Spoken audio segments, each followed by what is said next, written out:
سب سے پہلے تو میں صدر پاکستان کا ذکر ہوا، ان کی تقریر کا ذکر ہوا، فلور آف دا ہاؤس میں ان کی صحت کے لیے، کیونکہ وہ روح بصحت ہو رہے ہیں، نیک خواہشات کا اظہار کرنا چاہتا ہوں۔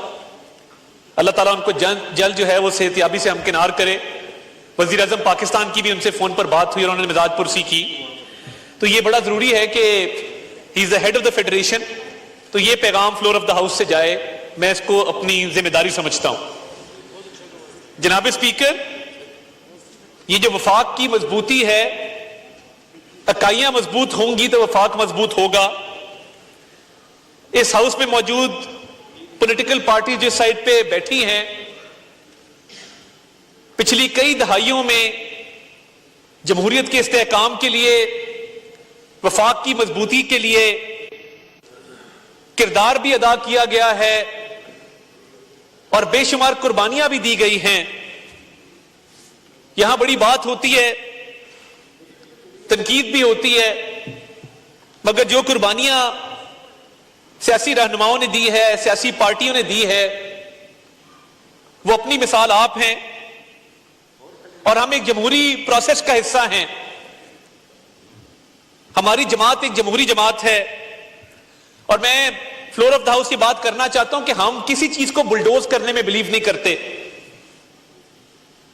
اور نہ ہی کوئی رائے مسلط کرنے پہ بلیو کرتے ہیں۔ اس ملک میں ایک آئین موجود ہے،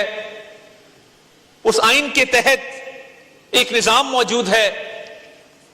اور جو 1991 کا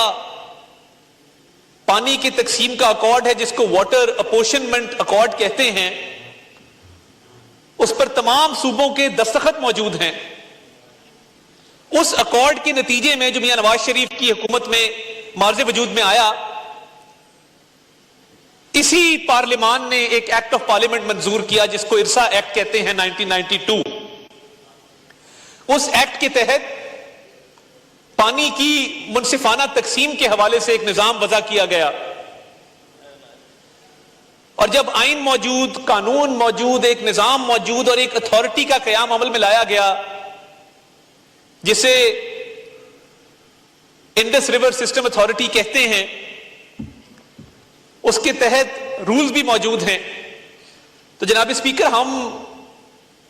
سیاسی اور جمہوری لوگ ہیں اور کنسنسس بلڈنگ کے حوالے سے اپنا کردار ادا کرنا چاہتے ہیں، اور میں یہ باور کرانا چاہتا ہوں کہ ہم یہ سمجھتے ہیں کہ اکائیاں مضبوط ہوں گی تو وفاق مضبوط ہوگا۔ اس ملک کے چاروں صوبے اور گلگت بلتستان، آزاد کشمیر ہمیں اتنے ہی پیارے ہیں جتنا ہمیں پنجاب پیارا ہے۔ سندھ کی دھرتی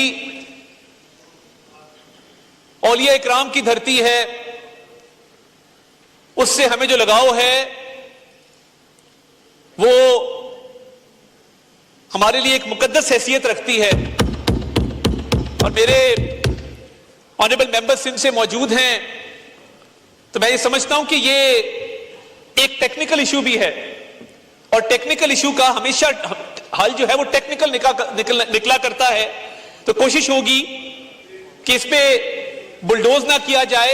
اور افہام و تفہیم سے اس مسئلے کا حل نکلے۔ جناب اسپیکر، میں اگر آپ کی اجازت ہو تو آج جو اپوزیشن کا رویہ رہا، میں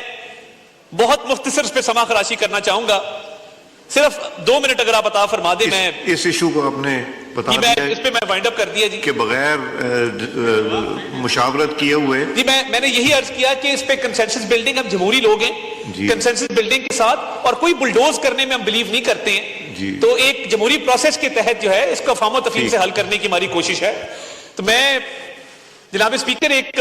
آپ کی اجازت کے ساتھ صرف unworthy leader of the opposition، اور میں unworthy اس لیے کہہ رہا ہوں کہ وہ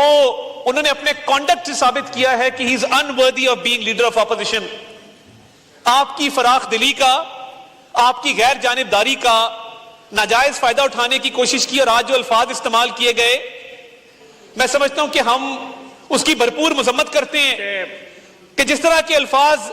ڈس honourable leader of the opposition یہاں استعمال کیے، اور اس ہاؤس کی توقیر کا خیال نہ کیا اور اس بات کا بھی خیال نہ کیا کہ آپ نے ان کے 5 افراد کو اراکین کو موقع دیا بات کرنے کا، اس کے باوجود میں یہ سمجھتا ہوں کہ نہ وہ کے پی سے سنسیئر ہے نہ وہ سندھ سے سنسیئر ہے، کیونکہ جب کارٹلنگ کی بات ہوئی تب بھی انہوں نے جواب سننا پسند نہیں کیا، کیونکہ وہ اس مسئلے میں انٹرسٹڈ ہی نہیں ہے۔ جب سندھ کی بات ہوئی اس پہ بھی جواب سننا انہوں نے گوارا نہیں کیا، کیونکہ وہ اس مسئلے میں بھی دلچسپی نہیں رکھتے۔ تو میں یہ چند اشعار انورتھی لیڈر آف اپوزیشن کی نظر کر کے اجازت چاہوں گا کہ جاہل کو اگر جہل کا انعام دیا جائے، جاہل کو اگر جہل کا انعام دیا جائے، اس حادثہ وقت کو کیا نام دیا جائے؟ میخانے کی توہین ہے، میخانے کی توہین ہے، رندوں کی ہتک ہے، کم ظرف کے ہاتھوں میں اگر جام دیا جائے۔ بہت شکریہ۔